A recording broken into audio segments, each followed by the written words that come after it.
बहन अपनी भाभी से बोली कि चुप।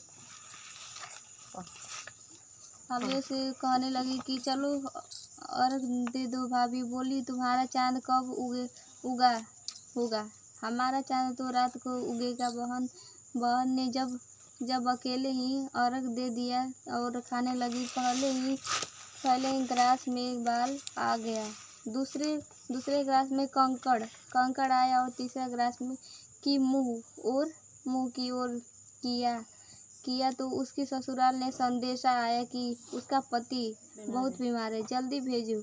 माँ ने जब लड़की को विदा किया तो कहा कि रास्ते में भी जो मिले उसे पाँव लगाना, और जो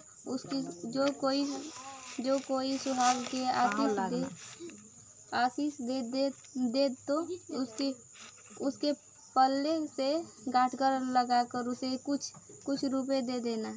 बहन जब भाइयों से विदा हुई तो रास्ते में जो भी मिला उसने यही दी कि तुम 7 भाइयों की बहन, तुम्हारे भाई सुखी रहे और तुम उसका सुख देखो। सुहाग का आशीष किसी ने भी नहीं दिया। जब वह ससुराल पहुंची तो दरवाजे पर उसकी छोटी ननद खड़ी थी। वह उसके भी पाँव लगी तो उसने कहा कि सुहागिन रहो, सपूती हो। तो उसने यह सुनकर पल्ले में गांठ बांध दी और ननद को सोने का सिक्का दे दिया। तब भीतर गई तो सास ने कहा कि पति धरती पर पड़ा है तो वह किसके पास जाकर उसकी सेवा करती है, करने के लिए बैठ गई। बाद में सास ने दासी के हाथ बची खुची रोटी भेज दी। उस प्रकार से समय बीतते मृगशीर मार्गशीर्ष की का चौथ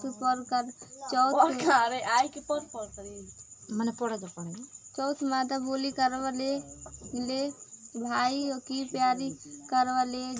जब उसे चौथ नहीं दिखलाई दी वह बोली, हे माता, आपने मुझे उजाड़ा तो आप ही मेरे उद्धार करोगी, आपको मेरा सुहाग देना पड़ेगा। तब उस चौथ माता ने बताया कि पौष की चौथ आएगी, वह मेरी से भी बड़ी है, उसे ही सब कहना, वही तुम्हारा सुहाग वापस देगी। पौष की चौथ आकर चली गई, माघ की चली गई, फागुन की चली गई, चौथ वैशाख ज्येष्ठ आषाढ़ और श्रावण भादो सभी चौथ आई और यही कहकर चली गई कि आगे वाली कहना। औसज की चौथ आई तो उसने बताया कि तुम पर कार्तिक की चौथ नाराज है, उसी ने तुम्हारा सुहाग लिया है, वही वापस कर सकती है, वही आएगी तो पाँव पकड़कर विनती करना। यह बताकर वह भी चली गई। जब कार्तिक की चौथ आई तो वह गुस्से से गुणवती सुशील पुत्री थी। पुत्री ने विवाहित होकर चतुर्थी पर का व्रत किया, किंतु चंद्रोदय ने पूर्व ही उसे श्रद्धा ने बाध्य कर दिया।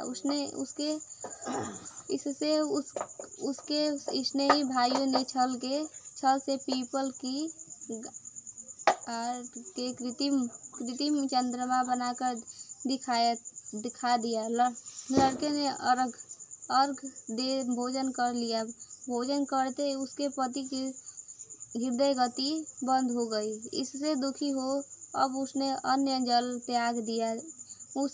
उसी रात्रि ने इंद्राणी विचरण करने आई। ब्राह्मण पुत्री ने उससे अपने दुख का कारण पूछा।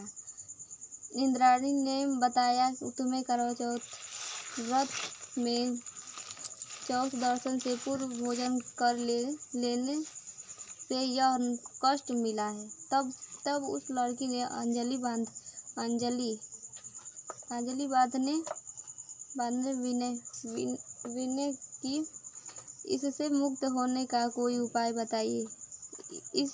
इस पर इंद्राणी ने कहा, यदि तुम विधि पूर्वक अगली करवा चौथ का व्रत करो तो तुम्हारी पति पुनर्जीवित हो जाएंगे। कन्या ने ऐसा करने का वचन दिया तो उसका पति स्वस्थ हो गया।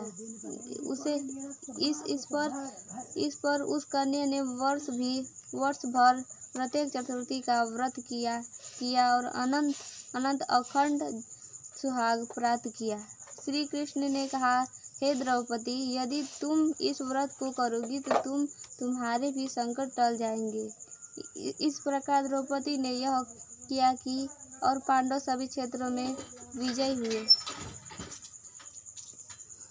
इस प्रकार सौभाग्य पुत्री पोषात्री और धन धायन की इच्छुक स्त्रियों को यह व्रत विधि पूर्वक करना चाहिए। इस व्रत के भगवान शंकर की आरती की जाती है। करवा चौथ व्रत एक ब्राह्मण परिवार में 7 बहुएं थी। 6 बहुएं के मायके वाले बहुत अमीर थे। इसी कारण ससुराल में उनका बड़ा मान था, परंतु छोटी के मायके में कोई न था। वह घर का सारा काम काज करती थी, सबकी सेवा करती थी, पर कोई भी उससे प्यार नहीं करता था। सभी दुखदार करते थे। तीज त्योहारों पर भी जब उसके मायके से कोई न आता तो वह बहुत दुखी होती। हर वर्ष की तरह इस वर्ष भी करवा चौथ का व्रत आया। अन्य बहुओं के मायके से उनके छोटे भाई करवा चौथ लेकर आए, पर छोटी के मायके में यदि कोई होता तो करवा भी लेकर आता था। सास भी छोटी को ही खरी खोटी सुना रहती थी। वह दुखी हो घर से निकल पड़ी और जंगल में जाकर रोने लगी। एक नाग बहुत देर से उसका रोना सुन रहा। अंत में वह अपने बिल से निकल आया तथा छोटी बहू ने उससे पूछने उसकी आवाज़ सुनकर उसकी पत्नी दौड़कर आई और उसने मगर को कच्चे धागे से बांध दिया। मगर को बांधकर वह यमराज के यहाँ पहुँची और यमराज से बोले, भगवान मगरमच्छ ने मेरे पति का पैर पकड़ लिया है। अंततः पैर पकड़ने का अपराध में आप अपने बल से उस मगरमच्छ को नरक में ले जाओ। यमराज ने कहा, अभी मगरमच्छ की आयु शेष है, अंततः मैं उसे नहीं मार सकता। इस पर करवा ने कहा, यदि आप ऐसा नहीं करोगे तो मैं आपको श्राप देकर नष्ट कर दूंगी। यह सुनकर यमराज डर गए और उस प्रतिव्रता का स्त्री करवा के साथ जाकर मगरमच्छ के इन्होंने यमपुरी भेज दी और करवा ने पति की दीर्घायु प्रदान की। उसी दिन यह करवा चौथ मानी जाती है और सुहागिन स्त्रियों के द्वारा व्रत रखा जाता है। हे करवा चौथ माता, जैसे तुमने मैं अपने पति की रक्षा की, वैसे सबके पतियों की रक्षा करना यति शुभ। करवा चौथ माता की आरती।